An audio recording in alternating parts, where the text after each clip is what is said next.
Məmmədova. Sevgi dili. Biri var idi, biri yox idi. Bir kiçik arı var idi. Bu kiçik arının adı Kəhrəba idi. Kəhrəba ilk dəfə bal hazırlamağı sınamaq istədi. O gözəl bir gül bağçasına gəldi. Bura rəngbərəng çiçəklərlə dolu idi. Onların ətri bu kiçik arını bihuş eləmişdi.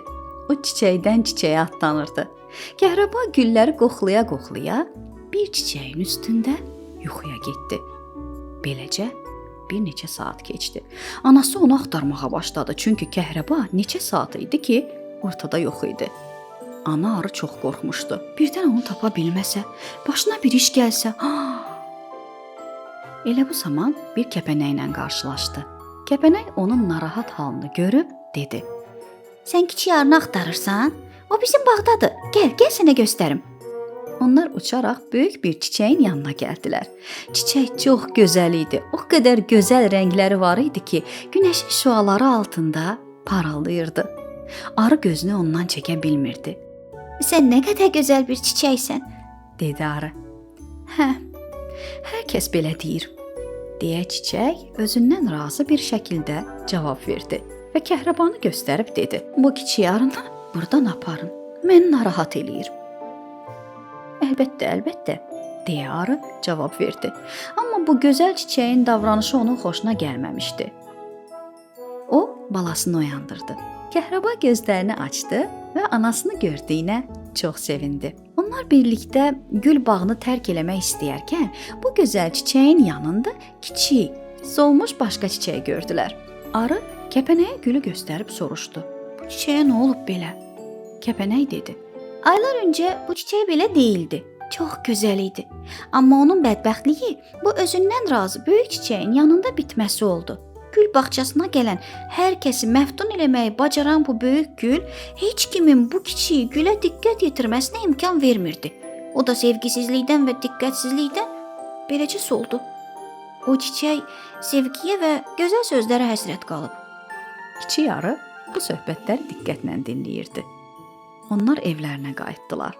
Səhər oyananda ana arı yenə balasını tapa bilmədi. Yenə onu axtarmağa çıxdı. Dolaşa-dolaşa gəlib gül bağçasına çatdı. Nədənsə içindən bir səs onun burada olduğunu söyləyirdi. Bir də baxdı ki, balası dostları ilə birlikdə kiçik, solmuş həmin çiçəyə su daşıyır. Ana arı onları müşahidə etməyə başladı. Kəhrəba çiçəyi suladıqdan sonra onunla danışmaq istədi.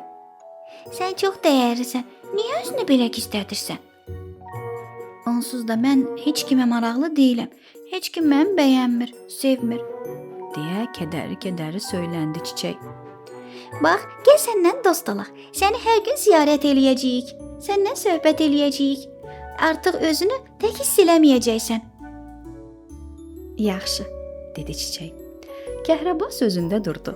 Hər gün dostları ilə birlikdə çiçəyi ziyarət elədi. Onunla söhbət elədilər, onunla güldülər, əyləndilər. Çiçəyə dəyərli olduğunu hiss elətdirdilər. Bir gün ana arı balasını müşahidə eləyərkən gözlərinə inana bilmədi. Çiçək nə qədər gözəlləşmişdi, böyümüşdü, ətri çox gözəl olmuşdu. O yaxınlaşıb çiçəyə dedi: "Ay çiçək, sən nə qədər gözəl olmusan. Necə oldu belə dəyişdin?" "Ah arı bacı, həyatımın ən çətin dönəmində idim. Məhv olmaq üzrəydim. Bir kiçik arı məni tapdı. Mənə o qədər yaxşı davrandı ki, izah eləyə bilmərəm. Sonra dostlarını da gətirdi. Zamanla mənə dəyərli olduğumu hiss elətdirdi. Onlar məni dirçəltdilər. Bir də baxdım ki, sevinclə, xoşbəxtliklə böyüyüb boy atmışam. Sən demə mənim sevgiyə ehtiyacım varmış." Ana arı eşitdiklərinə çox sevindi. Məlum oldu ki, onun kiçik balası bir həyat qurtarıb. Bu necə də möhtəşəm bir hiss idi. O balası ilə fəxr eləyirdi.